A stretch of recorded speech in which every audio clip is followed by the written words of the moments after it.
To answer your question, what Texas ought to do is determine what the mission is in the state perspective. I think that the mission in education ought to be excellence in literature, math, science, and social science. If school districts want to enrich beyond that, more power to them. But at the state perspective, we ought to hone in on 4 subject matters and see if we can do it right. We ought to determine the cost per pupil necessary to achieve excellence in the classroom, and we ought to fund it. The funding priority of the state of Texas ought to be the school children of our state, and it has not been under the past 4 years. The state share of education has decreased to 44%. That is why we have property taxes on the rise in nearly every single school district in the state of Texas.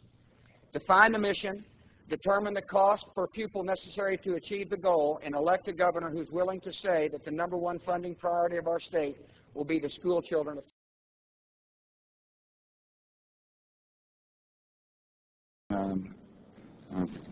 for dealing with nuclear proliferation. About 35% since I've been the president.